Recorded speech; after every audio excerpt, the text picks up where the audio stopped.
लेकिन 24 घंटे में निरहु सब डायलॉग बाजी भुला गए और कहने सर लगे एक एयरपोर्ट को लेकर बहुत बड़ा मामला यहाँ फैला हुआ है। एयरपोर्ट को लेकर तकरीबन 44 दिनों से लोग धरना दे रहे हैं। सर क्या कहना चाहेंगे उस पर? मैंने उन लोगों को कहा था कि आप लोग चिंता मत करिए जी और पूजनीय महाराज जी से हम लोग अभी मिलेंगे जी और जहाँ खाली ज़मीन है उधर बनवाएंगे, किसी का घर नहीं उजाड़ेंगे। जी वो लोग हमारी बात को अगर समझ लेते जी तो उनको कहीं धरना करने की आवश्यकता नहीं पड़ती, क्योंकि जब महाराज जी से हम लोग मिलेंगे जी तो वो जो प्लान है जी वहाँ के लोगों ने दिखाया भी है कि जहाँ खाली ज़मीन है जी उस तरफ उसको बना दिया जाएगा, जहाँ लोगों का घर है उधर नहीं बनेगा। महाराज जी आते नहीं है, उसका उद्घाटन नहीं होता है।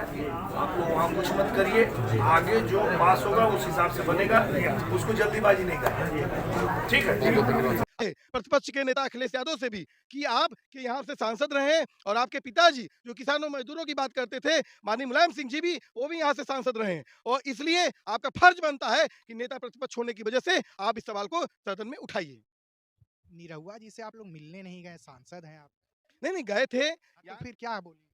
यहाँ के जो साथी हैं लोग लगातार एक नहीं कई कई बार निरहुआ जी से मिलने गए, लेकिन निरहुआ जी की दिक्कत ये है कि वो शूटिंग फूटिंग से उनको वक्त नहीं मिलता है और कहते हैं कि योगी जी ने उनको भेजा है कि शूटिंग करने के लिए और क्या कहते हैं जनता से मिलने के लिए, तो सब वो डायलॉग मारते रहते हैं। कभी बोल देंगे कि आजमगढ़ के लोग बेवकूफ़ हैं, कभी लोग बोल देंगे कि मनबड़ हैं। आजमगढ़ की सरजमी पर ये किसान लगातार 55 दिन से आंदोलन कर रहे हैं। इनकी मांग है कि आजमगढ़ का जो एयरपोर्ट है वो न बने, अगर बने भी तो इनकी जमीन न छीनी जाए। इन किसानों के नेता राजीव यादव जी हैं जो रिहाई मंच के महासचिव भी हैं और किसानों के लिए लगातार संघर्ष कर रहे हैं। 55वें दिन लगातार आज भी इनका संघर्ष इन लोगों के साथ जारी है। फिलहाल भैया क्या 55वें दिन से आप लोग इतने तेज आंदोलन कर रहे हैं, यहाँ से लगाए दिल्ली तक गए, निष्कर्ष नहीं?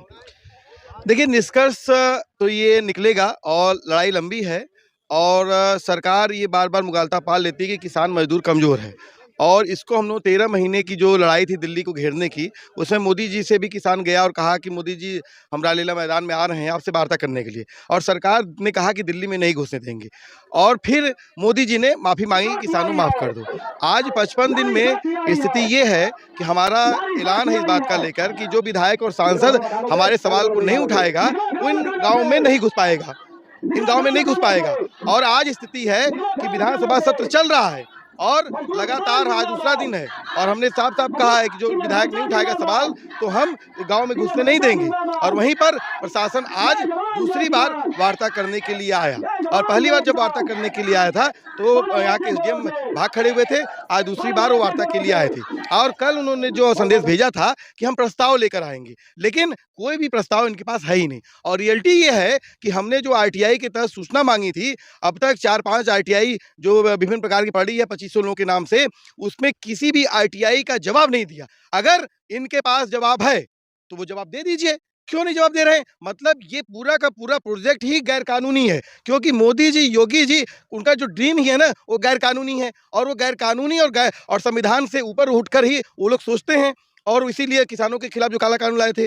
तो साफ है कि इनके पास जो इनका ड्रीम प्रोजेक्ट के नाम पर जो एयरपोर्ट का बनाने का सपना है और गैर कानूनी है। यहाँ पर जो 12-13 की रात में जो सर्वे हुआ, भूमध्यगढ़ कानून कहता है कि सर्वे से पहले ग्राम के प्रतिनिधि से वहाँ के गांव के लोगों को आप संतुष्ट करेंगे, बात करेंगे। Environment assessment, agriculture assessment, livelihood assessment, तमाम असेसमेंट उसमें होते हैं। किसी भी असेसमेंट पर इन्होंने नहीं किया। ऐसे थोड़ा ही गुंडा ही है इस देश में, बाबा साहब भीमराव अम्बेडकर दिवस है उनका जो है, और आप कह रहे हैं कि संविधान को ताक पर रखकर के अगर नहीं मालूम है यहाँ के डीएम को, नहीं मालूम है एसडीएम को और यहाँ के सांसद को कहते हैं कि यहाँ का जो है, यहाँ पर जो लोग बैठे हैं सरकारी जमीन पर बैठे हैं, वो आकर के हमारी माताओं बहनों से जाके भूमध्यगढ़ कानून के बारे में जानकारी ले लें।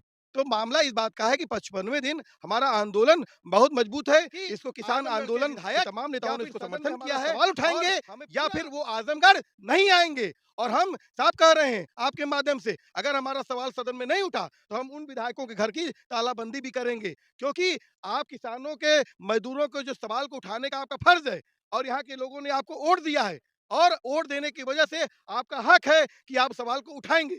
और अगर इस मिट्टी का आप कर्ज नहीं अदा करते हैं, सांसद रहे और आपके पिताजी जो किसानों मजदूरों की बात करते थे, माननीय मुलायम सिंह जी भी वो भी यहाँ से सांसद रहे हैं और इसलिए आपका फर्ज बनता है कि नेता प्रतिपक्ष होने की वजह से आप इस सवाल को सदन में उठाइए।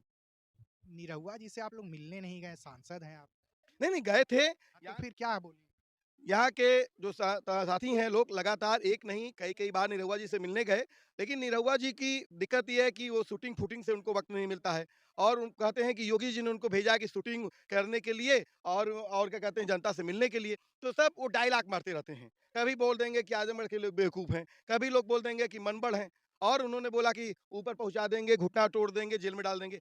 एक एप्लीकेशन हमने एसपी के आजमगढ़ प्रशासन ने एफआईआर दर्ज नहीं किया, लेकिन 24 घंटे में निरहु सब डायलॉगबाजी भुला गए और कहने लगे हम तो कानून की बात कर रहे थे। आजमगढ़ के लोग तो कानून तोड़ के आते हैं, हम उनसे ये कह रहे थे कि कानून के दायरे में रहें। तो मतलब कि आजमगढ़ की जनता इस बात को तय कर देती गई कि दिमाग सही कर देगी निरहु से लेकर प्रशासन का कि हम किसानों मजदूरों की अगर आप प्रताड़ना करेंगे तो हम आपको खिलाफ आवाज उठाएंगे। और इसी के तहत जब 25 तारीख को यहाँ से जो हम लोग जा रहे थे राजभवन घेराव में और पूरा का पूरा ये जो इलाका है इस इलाके को पूरा छावनी में तब्दील कर दिया गया था और जहाँ पर आप खड़े हैं यहीं पर एसडीएम सगड़ी और सीओ आए थे और उन्होंने कहा था कि आप नहीं जाएंगे, धारा 144 है, लेकिन हमने कहा कि किसान पंचायत हो रही है वहां पर और वहां पर राजभवन पे हम अपनी मांग को रखने के लिए जा रहे हैं, इसलिए आप नहीं रोक सकते हैं। और हम गए और तमाम जो टोल थे हमने उसको ब्रेक किया और अभी हमारी किसान संघर्ष यात्रा आई और उसमें भी हमने टोल को ब्रेक किया और हम साफ कर रहे हैं, चेतावनी दे रहे हैं हरियाणा का, पंजाब का किसान खड़ा हो गया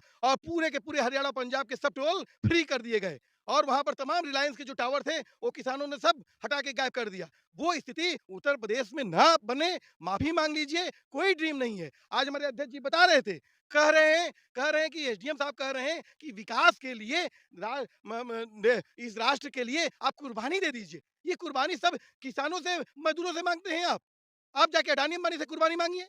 अब अडानी जो है इस देश का स्वर्ग बन जाएगा भैया, पूरा प्लेन नहीं झाए झाए उड़ेगी, स्वर्ग बन जाएगा तो मोदी जी उस स्वर्ग में जाकर के रहे।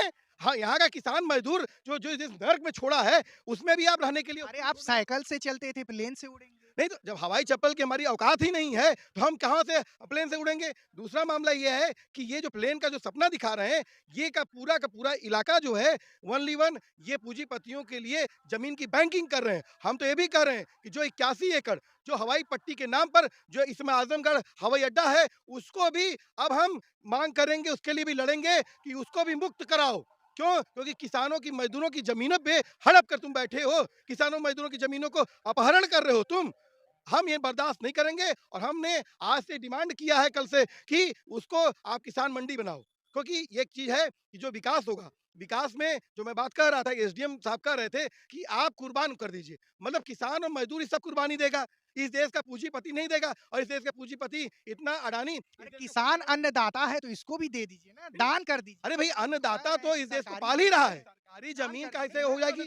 यहाँ के जो ग्रामीण हैं उनकी जो जमीनें हैं वही चकबंदी में कट के 5% जमीनें चक्रोड से लेकर है कोई सरकारी जमीनें, सब ग्राम सभा की जमीनें हैं और ग्राम सभा ने यहाँ पर तय किया है कि हम ये जमीन किसी भी एयरपोर्ट या किसी भी इस तरह की परियोजना के लिए हम नहीं देंगे। तो साफ साफ है कि ग्रामीण पिछले 55 दिनों से बैठे हैं, सरकार को चाहिए कि वो आकर के माफी मांग लें और किसान इस आंदोलन के साथ खड़े हों और किसानों से माफी मांग करके जाएं। और जिससे कि आप सोचिए कि 55 दिन से ये जो लोग बैठे हैं ये दिहाड़ी मजदूर हैं, ये लोग खेतों में काम करने वाले मजदूर हैं, कटैया पिटैया का टाइम था, कितने लोगों की फसलें इसमें बर्बाद हुई हैं। अरे भैया सरकारी स्कूल चक चक चक क्षमा करा पढ़ने जा सामने सामने देखिए ना, और ये सब बिक चुका है, ये पीपीपी मॉडल पे 1 रुपए की लागत में सब बिक चुका है। और ये जो लिया जा रहा है एयरपोर्ट के नाम पे जमीन, ये भी 670 एकड़ 1 रुपया एकड़ के हिसाब से पीपीपी मॉडल पे किसी पूंजीपति को दे देंगे। इसी तरह से जो आप कह रहे हैं चक चक ये कुशीनगर में जो है इन्होंने लिया और मोदी जी ने फीता काटा और 5 दिन बाद चक चक अडानी जी को चला गया। अच्छा तो फिर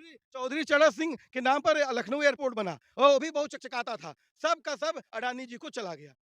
मामला है कि विकास का जो पैमाना है वो हमारे जीवन स्तर से जुड़ा है और उसके बगैर हम किसी भी प्रकार के इस तरह के जो विकास का छलावा है ये झूठा है और इसको हम बर्दाश्त नहीं करेंगे।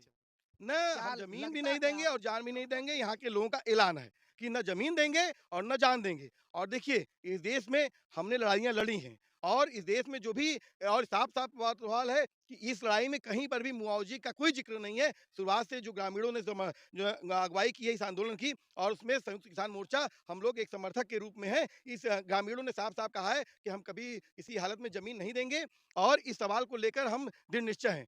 और इस साल के लेकर इस बात को लेकर भी है कि देश में तमाम आंदोलन हुए हैं और सिंगूर से लेकर तमाम जगहों पर सरकार पीछे हटी है और अपनी परियोजनाओं को वापस लिया है और किसान मजदूरों की जीत हुई है, क्योंकि ये किसानों मजदूरों का देश है और वो तय करेंगे कि इस जमीन पर क्या बनेगा क्या नहीं बनेगा। आप नहीं तय कर सकते हैं और ये हमें भूमि अधिग्रहण जो कानून है, इस देश का जो संविधान है, वो ये हमें अधिकार देता है। चलिए ये थे राजीव यादव जी, जिन्होंने अपनी बातें बताई हैं